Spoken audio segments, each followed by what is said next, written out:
wabarakatuh. Perkenalkan, nama saya Angelika Rosmala Putri, NPM 2003022002. Di sini saya akan menjelaskan tentang konsep pemikiran ekonomi Islam pada masa Bani Abbasiyah. Bani Abbasiyah didirikan oleh Abdullah Al-Saffah bin Ali bin Ali Abbas. Dilahirkan di Umaymah tahun 104 Hijriah, bermula ketika Bani Hashim menuntut kepemimpinan Islam berada di tangan mereka karena mereka merupakan keluarga Nabi yang terdekat. Kemudian tuntunan ini semakin mengeras saat Bani Umayyah naik tahta dan mengalahkan Ali bin Abi Thalib. Khalifah Abbasiyah merupakan kelanjutan dari Khilafah Umayyah, di mana pendiri dari khilafah ini adalah keturunan Al-Abbas, paman Nabi Muhammad SAW, yaitu Abdullah Al-Saffahib Muhammad bin Ali bin Abdullah bin Al-Abbas, di mana pada pemerintahan yang diterapkan berbeda-beda sesuai dengan perubahan politik, sosial, dan budaya. Kekuasaan Bani Abbasiyah berlangsung dalam kurun waktu yang sangat panjang, yaitu tahun 132 Hijriah sampai 656 Hijriah. Beberapa khalifah yang pernah menjadi pemimpin pemerintahan saat dinasti Abbasiyah yaitu yang pertama ada Abu Ja'far Al-Mansur.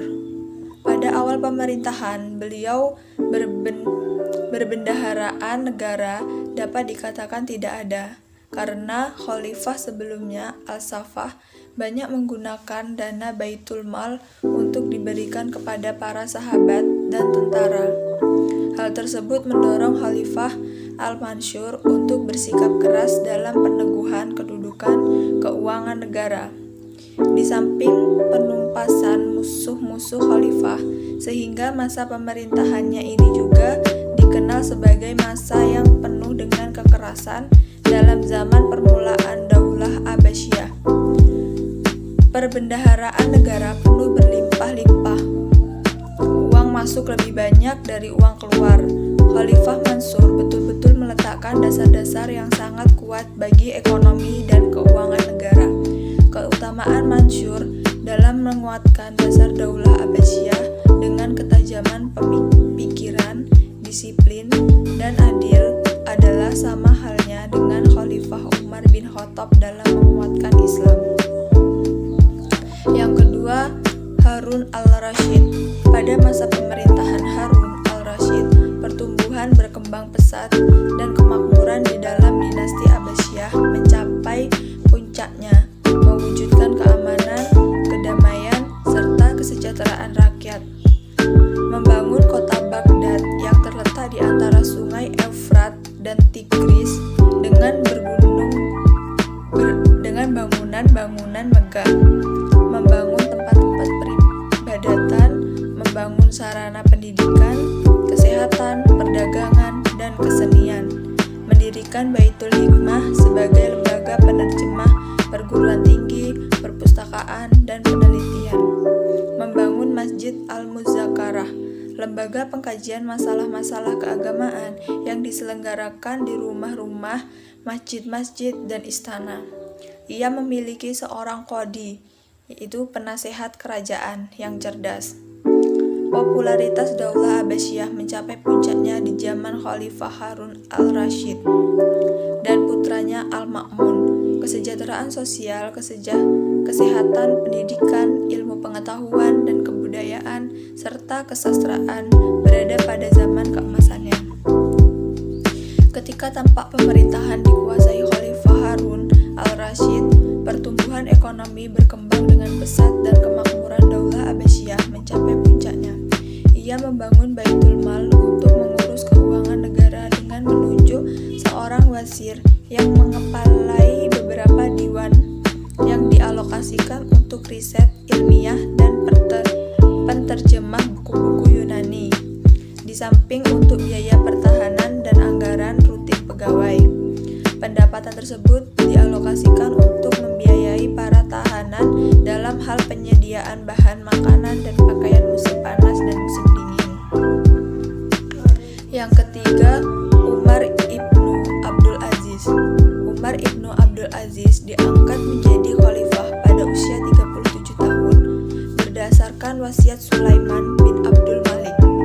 Ada satu yang menarik pada saat pengangkatan Umar bin Abdul Aziz, yang dimana budaya pelantikan yang diadakan secara turun-temurun pada khalifah sebelumnya.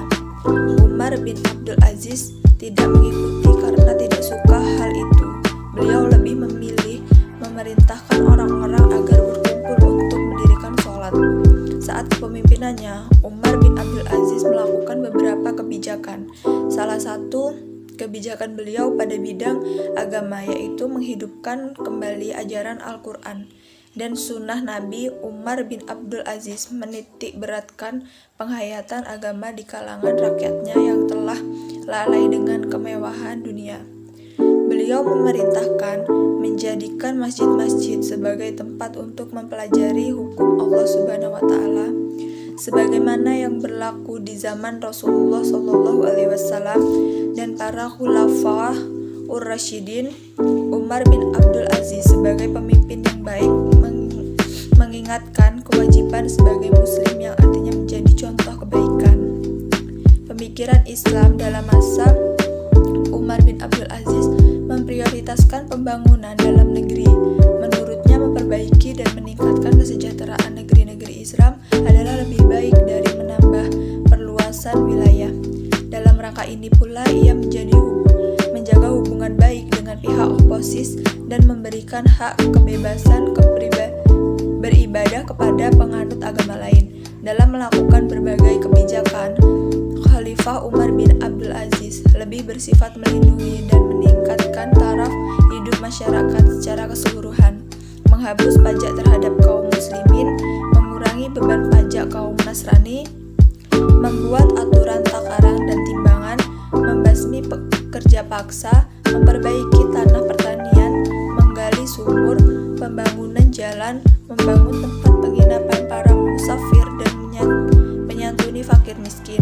Berbagai kebijakan ini berhasil meninggalkan taraf hidup masyarakat secara keseluruhan hingga tidak ada lagi yang mau menerima zakat. Sekian, itu penjelasan dari saya. Apabila ada salah kata, saya mohon ampun. Saya akhiri. Wabillahi taufiq wal hidayah. Wassalamualaikum warahmatullahi wabarakatuh.